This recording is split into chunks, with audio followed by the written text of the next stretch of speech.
Hello, driving intelligence community. Even I need some driving intelligence sometimes. I made a mistake on setting the alignment for this Mustang. I got the camber right, got the toe right. The problem was I didn't know how to properly set the caster, since I've never done this before and it was a new tool.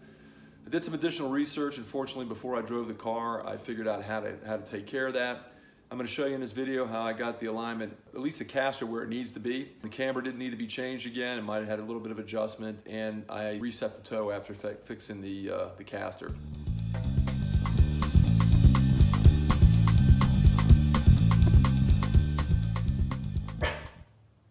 Okay. The big driving intelligence learning I had when I fully studied this camber tool is that I can actually measure caster.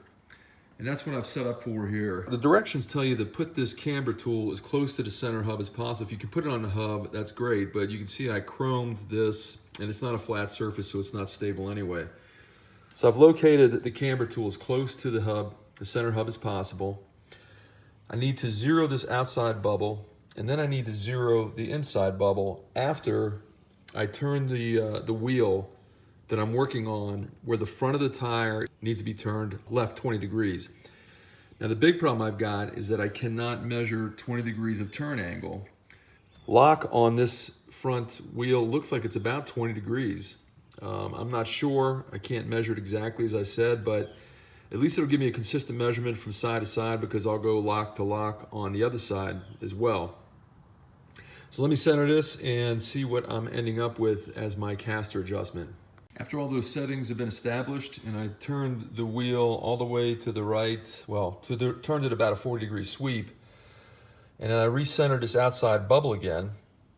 After I did the 40-degree sweep, it looks like I'm sitting at about 3¼ degrees of caster. So I want to be between 3 and 4 for performance and good on-center feel. So I think that if I can get the other side at the same caster adjustment, I'm good to go. All right, I'm on the passenger side of the vehicle, and you can see that my caster is way off on this side compared to the other. I'm sitting at over 5½ degrees. This side has to be adjusted. I have to take some of that positive caster out. To take some of that positive caster out, I've released these Allen heads. There's 4 of them that secure this and pushed the top of the strut tower forward to take out some of that positive camber. And now I'm at about 4 degrees positive caster. So I still need to take a little bit of that caster out so I don't have the vehicle pulling in one direction or the other.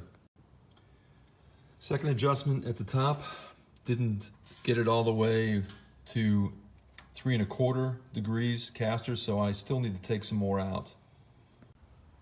3 times is a charm. I've got that bubble exactly where it was on the other side, so I'm feeling very confident that I can tighten up these caster camber plates, and my caster should be pretty close.